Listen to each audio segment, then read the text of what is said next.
यादी घेऊन आलाय, काय फॉल्ट्स आहेत, काय चुका आहेत?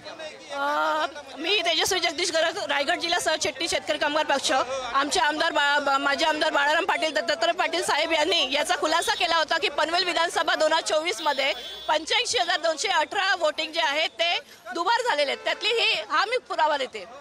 तुम्ही बघू शकता एका व्यक्तीच्या नावे 12 ठिकाणी मतदान आहे. हे मतदान करण्याचं कारण काय? ही दुबार नावं आली कशी? यादी नंबर पण आहे, याच्यावर सिरियल नंबर पण आहे. तो कुठे कुठे कुठच्या ठिकाणी वोटिंग करणार आहे हे सुद्धा त्याच्यामध्ये मेन्शन आहे. तुम्हाला वाटतं आता या मोर्चानंतर तरी निवडणूक आयोगाला जाग येईल, यामध्ये सुधारणा केली यायलाच पाहिजे, जाग त्यांना यायलाच पाहिजे. त्यांनी या गोष्टीवर ऍक्शन घेतलीच पाहिजे. आता आमचा निवडणूक आयोगावरनं विश्वास पूर्णपणे उठेल आणि कोणीही वोटिंगसाठी मतदार बाहेर येणार नाही. कारण जे खरे मतदार आहेत ते आता सुद्धा येत नाहीयेत. एक तर ते लोक नोटा हा पर्याय हे करतात, नाही तर ते लोक वोटिंगला उठत नाही. मग हे मतदार कुठून आले?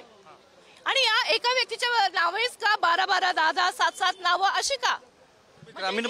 तुम्ही ग्रामीण भागातनं आलेला आहात. काय चित्र आहे? निवडणुका वेळेवर होतील असं वाटतं कार्यकर्त्यांना? कारण राज ठाकरेंनी म्हटलं होतं की निवडणुकाच पुढे ढकला, हे जोपर्यंत होत नाही हा घोळ जोपर्यंत क्लिअर होत नाही.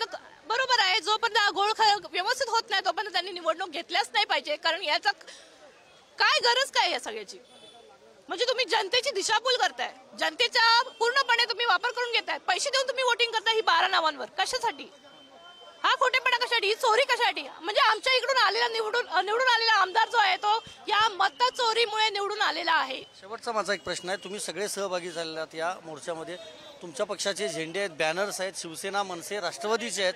काँग्रेसचा कुठेही नाही आहे. बिहार विधानसभा निवडणुकीमुळं नेते सहभागी होतील, पण प्रत्यक्ष सहभाग काँग्रेसचा दिसत नाही. त्यावर शेका पक्षाची म्हणून तुमची नो कमेंट्स.